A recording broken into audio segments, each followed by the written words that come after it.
வணக்கம் அன்புங்களே, நான் உங்கள் சரண் பேசுகிறேன். வெல்கம் டு இறைவனின் தூவன் சேனல். நம்ம மனசுக்குள்ளே எப்போவுமே ஒரு கேள்வி ஒன்று இருக்குங்க.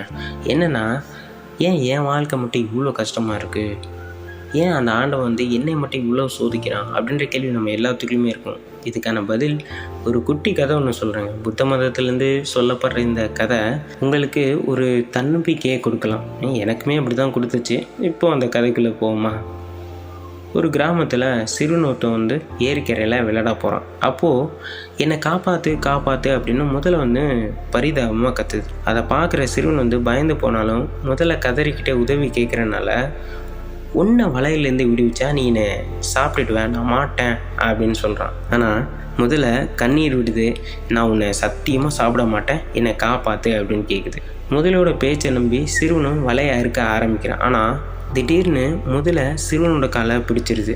சிறுவன் சொல்கிறான், பாவி முதலே, இது நியாயமா அப்படின்னு கேட்கவும் முதல்ல சொல்லுது, இதுதான் உலகம், இதுதான் வாழ்க்கை அப்படின்னு சொல்லுது. சிறுவன் மரத்துலேருந்து பறவைகளை பார்த்து முதல்ல சொல்கிறது உண்மையா அப்படின்னு கேட்குறான். அதுக்கு பறவைகள் சொல்லுது, எவ்வளோ பாதுகாப்பாக மரத்தோட உச்சியில் கூடு கட்டி முட்டையிடுறோம், ஆனால் அதை பாம்புகள் குடிச்சிட்டு போயிடுது, அதனால் சொல்கிறோம் முதல்ல சொல்கிறது சரிதான் அப்படின்னு சொல்லுது. அங்கே இருக்க கழுதைகளை பார்த்து அதே கேள்வி கேட்குறான், இதுதான் உலகமா அப்படின்னு. கழுதை சொல்லுது, நான் இளமையாக இருந்த காலத்தில் என்னோடய எஜமான் அழுக்கு துணிகளை சுமக்க வச்சு என்னை சக்கையாக பிழிஞ்சிடுச்சான். ஆனால் எனக்கு வயசாகி என்னோட நட தளர்ந்து போன போது எனக்கு தீனி போட முடியாது அப்படின்னு என்னை துரத்தி விட்டுட்டான். அதனால் சொல்கிறேன், முதல்ல சொல்கிறதுல தப்பே இல்லை, இதுதான் உலகம், இதுதான் வாழ்க்கை அப்படின்னு சொல்லுது. அப்போது அங்கே இருக்க முயலை பார்த்து இதே கேள்வியை கேட்குறான். அங்கே இருக்க முயல் சொல்லுது, இல்லை முதல்ல சொல்கிறத நான் ஏற்றுக்க மாட்டேன், முதல்ல பதற்றுது அப்படின்னு சொல்லவும் அதுக்குள்ளே முதலைக்கு பயங்கரமாக கோவம் வந்துடுது. ஆனால் அங்கே முயல் ஒரு ஐடியா ஒன்று பண்ணிச்சு. சிறுவனோட வாயால் கவிக்கிட்டு பேசுகிறனால நீ சொல்கிறது எனக்கு சரியாக புரியலை அப்படின்னு சொல்லவும் முதல்ல பெருசாக சிரிச்சிட்டு, நான் முட்டாள் இல்லை, சிறுவனை விட்டுட்டா ஓடிடுவான் அப்படின்னு சொல்லுது.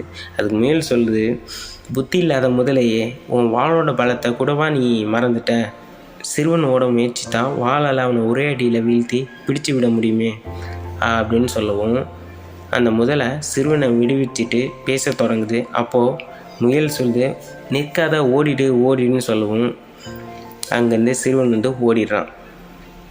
ஏன்னா சிறுவன் அந்த வலையை அறுக்கும்போது பாதியிலேயே அந்த முதலை அவனோட காலை பிடிச்சிருச்சு. அந்த முதலையோட வால் இன்னும் வலைக்குள்ளேயே தான் இருந்திருக்கு. இப்போ முதல்ல சொல்லுது, இப்படி ஏமாத்திட்டியே அப்படின்னு சொல்லுவோம். முயல் சொல்லுது, இதுதான் உலகம், இதுதான் வாழ்க்கை அப்படின்னு சொல்லுது. அந்த சிறுவன் அங்கே இருக்க கிராமத்தினரை கூட்டிகிட்டு வரான். முதலையை கொன்னுடுறாங்க. முதலையோட கதை முடிஞ்சிருது. அவன் கூட்டிகிட்டு வந்த நாய் ஒன்று முயலை துரத்துது. சிறுவன் அதை நிறுத்து, தயவு செஞ்சு அதை விட்டுடு அப்படின்னு சொல்லிக்கிட்டு இருக்கும்போதே அவனால் அதை காப்பாற்ற முடியல. அந்த புத்திசாலியான முயல் கொல்லப்படுது. அப்போ அந்த சிறுவன் இதுதான் உலகம், இதுதான் வாழ்க்கை அப்படின்னு அவனே சமாதானம் பண்ணிவிட்டு அங்கேருந்து கிளம்பிடுறான். அதே மாதிரி தான் இந்த வாழ்க்கையில் அநேக விஷயங்களை நம்மளால் முழுசாக புரிஞ்சிக்க முடியாது. இந்த வீடியோ உங்களுக்கு பிடிச்சிருந்தா லைக் பண்ணுங்கள், ஷேர் பண்ணுங்கள், அப்படியே உங்கள் கருத்துக்களை கமெண்டில் சொல்லுங்கள், உங்கள் நண்பர்களுக்கும் ஷேர் பண்ணுங்கள்.